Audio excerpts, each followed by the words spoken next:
Hello everyone, welcome to our channel where we learn science in the simplest way. Today we are starting with a new chapter of class 8, Chemical Effects of Electric Current. तो इस chapter में हम electric current के chemical effects को study करेंगे। जैसे कि हमने 7th क्लास में देखा था कि इलेक्ट्रिक करंट के 3 इफेक्ट होते हैं। फर्स्ट होता है हीटिंग इफेक्ट, सेकेंड होता है मैग्नेटिक इफेक्ट एंड थर्ड होता है chemical effect. Heating effect and magnetic effect को हम क्लास 7th में कवर कर चुके हैं। यहाँ पे हम कवर करेंगे केमिकल इफेक्ट्स को। तो सबसे पहले देखो कि इलेक्ट्रिक करंट क्या होता है। इलेक्ट्रिक करंट बेसिकली चार्जेस का फ्लो होता है। जब भी किसी भी कंडक्टर में चार्ज फ्लो हो रहा होगा तो वहां पे करंट प्रोड्यूस होता है। अब ये चार्ज क्या होते हैं? ये चार्ज कुछ भी हो सकते हैं, पॉजिटिव भी हो सकते हैं, नेगेटिव भी हो सकते हैं, ठीक है।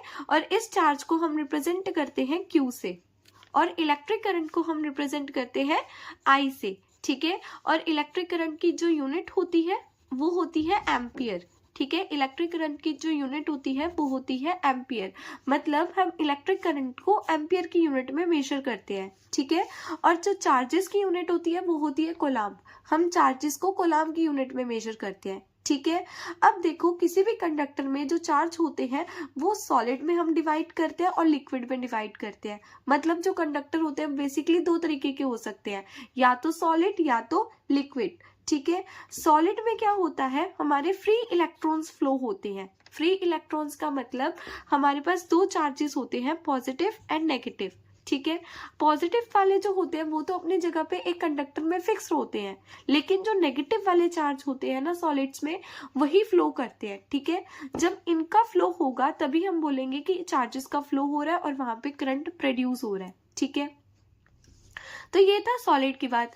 अगर वहां पे लिक्विड हो, मतलब जो कंडक्टर है, अब वहां पे लिक्विड कंडक्टर हो, फिर क्या होगा, वहां पे आयंस की फ्लो होगा, ठीक है। फिर वहां पे आयंस फ्लो करेंगे। आयंस का मतलब क्या होता है, जैसे यहाँ पे H के ऊपर मैंने पॉजिटिव लिख दिया, ठीक है, तो ये एक आयन हो गया, ठीक है। Cl के ऊपर नेगेटिव लिख दिया तो ये क्या हो गया, ये भी एक आयन हो गया, ठीक है। तो आयंस में हमारे 2 टाइप के होते हैं, पॉजिटिव आयन, नेगेटिव आयन, ठीक है। और लिक्विड्स में क्या होता है, इन्हीं आयंस का फ्लो होता है, ठीक है। और जब ये आयन फ्लो करेंगे तब वहां पे इलेक्ट्रिक करंट प्रोड्यूस होगा, ठीक है। अब देखो ये कंडक्टर है क्या। कंडक्टर बेसिकली वो मटेरियल्स होते हैं जिनके अंदर से इलेक्ट्रिक करंट पास हो सकता है, ठीक है। जिसके भी अंदर से इलेक्ट्रिक करंट पास हो सकता है उसको कंडक्टर्स बोलते हैं। Material which allow the electric current to pass through it, जैसे कि होते हैं कॉपर, आयरन हो गया, एल्यूमिनियम हो गया, इवन वाटर में से भी इलेक्ट्रिक करंट जो होता है वो पास होता है। इसीलिए वाटर को भी हम क्या बोल सकते हैं, कंडक्टर बोल सकते हैं, ठीक है। उसके बाद देखो इंसुलेटर्स क्या होते हैं, ठीक है। देखो कंडक्टर्स क्या थे, जिसके अंदर से इलेक्ट्रिक करंट पास हो रहा है। इंसुलेटर इसी का अपोजिट है, जिसके अंदर से इलेक्ट्रिक करंट पास नहीं होगा उसको हम बोलते हैं insulators. Material which do not allow the electric current to pass through it, मतलब वो मटेरियल जिसके अंदर से इलेक्ट्रिक करंट जो होता है वो पास नहीं होता, जैसे कि रबड़ हो गया, प्लास्टिक हो गया, वुड हो गया, ठीक है। रबड़ में से तो ये सबको बेसिकली पता ही है कि इन सब सब्सटेंसेस से इलेक्ट्रिक करंट जो होता है वो पास नहीं हो सकता, ठीक है। तो अब देखो अगर आपके पास कोई भी अननोन सब्सटेंस है, अननोन सब्सटेंस का मतलब आपके सामने कोई ऐसा सब्सटेंस है जो आपको पता ना हो कि वो इंसुलेटर है या वो कंडक्टर है, मतलब उसमें से इलेक्ट्रिक करंट पास हो रहा है, उसमें से इलेक्ट्रिक करंट पास नहीं हो रहा, तो उस प्रॉब्लम को सॉल्व करने के लिए हम क्या बनाते हैं, एक डिवाइस बनाते हैं जिस डिवाइस को बोलते हैं टेस्टर।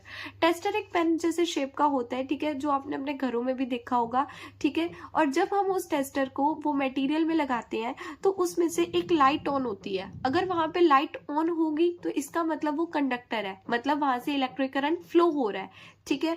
अगर वो लाइट नहीं ऑन होती मटेरियल को टच करने पे तो इसका मतलब वो इंसुलेटर होता है, मतलब उसके अंदर से कोई भी इलेक्ट्रिक करंट पास नहीं होता, ठीक है। तो टेस्टर क्या है, basically it is a simple device that help us to find if something conduct electricity और नॉट, ठीक है। टेस्टर में हमारा कुछ ऐसा सर्किट सा मिलता है, ठीक है, जिस सर्किट में हमारा क्या होता है, सबसे पहला बल्ब होता है, ठीक है। उसके बाद हमारे पास एक सेल होता है और वहां पे एक स्विच होता है, ठीक है। अब देखो किसी भी सर्किट में से जो करंट है वो कब फ्लो करेगा, जब सर्किट क्लोज होगा। जब सर्किट क्लोज होगा तभी उसमें से करंट फ्लो करेगा, ठीक है। तो ये जो खाली स्पेस है, इस खाली स्पेस में हम अगर कोई भी मटेरियल लगाएंगे, मतलब जिसका भी हमें पता करना है कि वो कंडक्टर है, वो इंसुलेटर है, ठीक है, तो उस मटेरियल को जब हम यहाँ पे लगाएंगे तो अगर तो ये जो बल्ब है वो ग्लो हुआ, अगर ये जो बल्ब है वो ग्लो हुआ तो इसका मतलब ये कंडक्टर है, ठीक है। अगर जोन सा मटेरियल हमने लगाया उसके लगाने पे अगर ये बल्ब ग्लो ना हुआ तो इसका मतलब इंसुलेटर है। कंडक्टर कैसे होगा, अगर ये कंडक्टर हुआ तो ये वायर्स में से क्या होगा, इलेक्ट्रिक करंट पास होगा, जिस इलेक्ट्रिक करंट की वजह से ये जो बल्ब है वो ग्लो होगा, ठीक है। अब अगर तो ये इंसुलेटर होगा तो इन वायर्स में से कोई भी इलेक्ट्रिक करंट पास ही नहीं होगा, ठीक है, तो यहाँ पे जो बल्ब है वो भी ग्लो नहीं होगा, ठीक है। अब ये तो था हमारा सॉलिड्स के लिए, मतलब जो कंडक्टर्स हमारे सॉलिड है, लेकिन इस चैप्टर में हमने पढ़ना है केमिकल इफेक्ट्स के बारे में। जो केमिकल इफेक्ट होते हैं वो बेसिकली लिक्विड्स के केस में होते हैं, ठीक है। जैसे देखो अब हमने लिक्विड है, अगर हमारे पास कोई भी ऐसा कंडक्टर है जो लिक्विड में होता है, लिक्विड का मतलब होता है जैसे हमने वाटर ले लिया, ठीक है, वाटर में भी तो पानी में भी तो क्या होता है, इलेक्ट्रिक करंट पास होता है ना। तो यहाँ पे ये था सॉलिड के लिए, ये था किसी भी लिक्विड के लिए, ठीक है। अब हमने इसी सर्किट को अपने लिक्विड के लिए चेक करना है, ठीक है। तो इस सर्किट को जब हम लिक्विड में रख देंगे तो उसमें, और यहाँ पे हमें क्या करना है, ये सेल की जगह पर यहाँ पे हमें बैटरी लगानी है। इस सेल की जगह पे हम बैटरी क्यों लगा रहे हैं, इस सेल की जगह पे हम बैटरी इसीलिए लगा रहे हैं क्योंकि लिक्विड्स के कंपैरिजन में जो सॉलिड होते हैं वो ज्यादा इलेक्ट्रिक करंट को पास करवाते हैं, ठीक है। सॉलिड्स में ज्यादा इलेक्ट्रिक करंट पास होता है लेकिन लिक्विड में इलेक्ट्रिक करंट इतना ज्यादा पास नहीं होता, तो इसीलिए हमने उसका जो बैकअप है वो अच्छा दे रखा है, मतलब बैटरी लगाई हुई है, ठीक है। तो जब इस वाले कंडक्टर को, ठीक है, जब इस वाले सर्किट को हम लिक्विड कंडक्टर में डालेंगे तो क्या होगा, अगर तो ये जो बल्ब होगा वो ग्लो करेगा तो इसका मतलब वो जो लिक्विड है वो उसमें से हमारा जो इलेक्ट्रिक करंट है वो पास हो रहा होगा, ठीक है। तो जैसे ये हमारी जो है वायर्स है, ठीक है, जब हम इसको किसी भी लिक्विड कंडक्टर में डालेंगे, मतलब अगर मान लो यहाँ पे हमने डाल दिया इसके अंदर पानी, ठीक है, और जैसे हमने इसका स्विच ऑन करेंगे तो ये जो पानी होगा ये अपने इलेक्ट्रिक करंट को इधर से इधर क्या करेगा, पास करेगा, ठीक है। तो अगर तो ये जो पास करेगा तो इसका मतलब जो लिक्विड है वो लिक्विड है, उसके अंदर इलेक्ट्रिक करंट पास होगा। अगर तो यहाँ से जो इलेक्ट्रिक करंट है वो पास नहीं होगा, इसका मतलब उस लिक्विड में कोई भी इलेक्ट्रिक करंट फ्लो नहीं होगा, ठीक है। इसका मतलब वो जो लिक्विड है वो एज अ इंसुलेटर बिहेव करेगी, ठीक है। तो अब देखो आपको ना टेस्टर को भी चेक करने के लिए कुछ एक्सपेरिमेंट करने पड़ते हैं, ठीक है, कि आपका टेस्टर जो है वो एकदम परफेक्ट है या टेस्टर आपका परफेक्ट नहीं है, ठीक है। अगर तो आपका टेस्टर परफेक्ट होगा आप तभी पता लगा सकते हो कि वो जो अननोन मटेरियल है वो इंसुलेटर है या वो कंडक्टर है, ठीक है। तो सबसे पहले हम उसका टेस्ट करते हैं। देखो जैसे ये सर्किट है, ठीक है, इस सर्किट को जब आप लिक्विड में डालोगे, अगर तो ये जो बल्ब होगा वो फ्लो करेगा तो हम बोलेंगे कि वहां पे इलेक्ट्रिसिटी कंडक्ट हो रही है, ठीक है, मतलब उस लिक्विड के अंदर इलेक्ट्रिसिटी कंडक्ट हो रही है। अगर वहां पे बल्ब ग्लो ही ना किया तो इसका मतलब liquid does not conduct electricity. मान लो हमने इस सर्किट को लिक्विड के अंदर डाला, ठीक है, कोई भी लिक्विड हो सकती है, हमने इस लिक्विड के अंदर अपने सर्किट को डाला और लिक्विड के अंदर डालने पर ये अगर बल्ब जो है वो ग्लो नहीं हुआ तो इसका मतलब ये इलेक्ट्रिसिटी कंडक्ट नहीं कर रहा, इसके अंदर से कोई भी इलेक्ट्रिक करंट पास नहीं हो रहा, ठीक है। बट ये हमेशा जरूरी नहीं है कि आपकी जो लिक्विड है अगर उसमें से इलेक्ट्रिक करंट पास नहीं हो रहा होता तो वो इंसुलेटर लिक्विड ही होगी, ऐसा नहीं होता, ठीक है। अगर इसमें से इलेक्ट्रिक करंट जो होगा वो पास नहीं हो रहा होगा ना तो इसको हम पुअर कंडक्टर भी बोलते हैं। पुअर कंडक्टर का मतलब होता है जिसमें से इलेक्ट्रिक करंट होता है वो कुछ ही इलेक्ट्रिक करंट पास होता है, मतलब सारा का सारा जो इलेक्ट्रिक करंट होता है वो पास नहीं होता, थोड़ा ही इलेक्ट्रिक करंट पास होता है, ठीक है। तो वैसे कंडक्टर्स को हम पुअर कंडक्टर्स बोलते हैं। देखो लिखा भी हुआ है बल्ब नॉट ग्लोइंग, बल्ब अगर नहीं ग्लो हुआ तो does not always mean that liquid is insulator, it may be a poor conductor. देखो जब भी बल्ब अगर हमेशा, मतलब अगर जो बल्ब है अगर वो ग्लो नहीं हुआ तो उसका मतलब ये नहीं है कि जो लिक्विड है वो इंसुलेटर ही है, उसका मतलब ये भी हो सकता है कि वो एक पुअर कंडक्टर है, ठीक है। इसका रीजन क्या है, क्योंकि सम कंडक्टर पास लेस करंट, ठीक है, कुछ कंडक्टर्स ऐसे होते हैं जो अपने अंदर से करंट को तो फ्लो कराते हैं लेकिन कम करंट को फ्लो करवाते हैं, ठीक है। जैसे कि देखो जो वीक करंट होगा उससे क्या होता है, जो फिलामेंट होता है, अब देखो ये जो बल्ब होगा वो पुअर कंडक्टर की वजह से ग्लो क्यों नहीं करेगा, वो देखो अगर वीक करंट जो होगा वो इस सर्किट में पास ऑन होगा, ठीक है। अगर वीक करंट इस सर्किट में पास ऑन होगा तो जो बल्ब का फिलामेंट है, हमने देखा था कि जो बल्ब होता है, देखो बल्ब ग्लो कैसे करता है, बल्ब के अंदर ना एक फिलामेंट होती है, ऐसे बल्ब के अंदर एक फिलामेंट होती है, ठीक है। और जब ये फिलामेंट हीट करती है ना तभी हमारा बल्ब ग्लो करता है, ठीक है। तो बल्ब तब कब बल्ब जो होगा वो कब ग्लो करेगा, जब उसके अंदर से इलेक्ट्रिक करंट पास होगा। अब वहां पे अगर वीक करंट पास हो रहा है, मतलब कुछ ही करंट पास हो रहा है, तो ये जो फिलामेंट है वो अच्छे से हीट होगा ही नहीं, ठीक है। और अगर ये फिलामेंट अच्छे से हीट होगा ही नहीं तो बल्ब जो होगा वो हमारा ग्लो नहीं करेगा, ठीक है।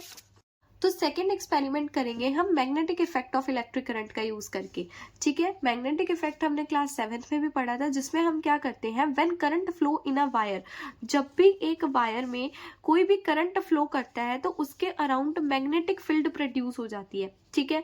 अगर एक वायर में से इलेक्ट्रिक करंट फ्लो होगा तो वहां पे मैग्नेटिक फील्ड प्रोड्यूस हो जाती है, और वहां की जो कंपास निडल थी वो वीक करंट होने की वजह से भी डिफ्लेक्ट हो जाती है। इसका मतलब है अगर ये जो वायर्स में से अगर थोड़ा सा भी करंट पास ऑन होगा ना तो वहां पे जो पड़ी हुई जो कंपास की जो निडल होगी वो क्या करेगी, डिफ्लेक्शन शो करेगी, ठीक है। कंपास की निडल जो होगी, डिफ्लेक्शन क्या होता है, जब जो कंपास की निडल होती है, ठीक है, वो थोड़ी डिफ्लेक्ट करती है, मतलब अपनी जगह से थोड़ा सा इधर हो जाती है या तो वो इधर हो जाती है, ठीक है। तो इसी को हम डिफ्लेक्शन बोलते हैं। और ये जो डिफ्लेक्शन होगी ये हमारी वीक करंट के साथ भी हो सकती है।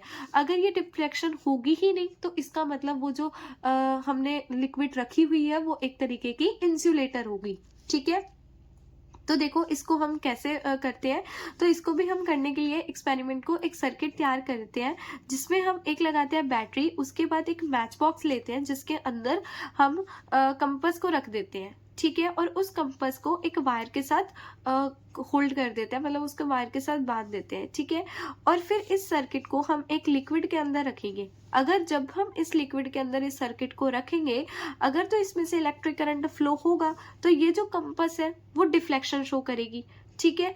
तो अगर डिफ्लेक्शन शो करी तो इसका मतलब ये जो लिक्विड है वो poor conductor of electricity conduct करती है, ठीक है। अगर इसने बिल्कुल भी डिफ्लेक्शन शो नहीं करी तो इसका मतलब ये जो लिक्विड है ये एक तरीके की इंसुलेटर है, ठीक है।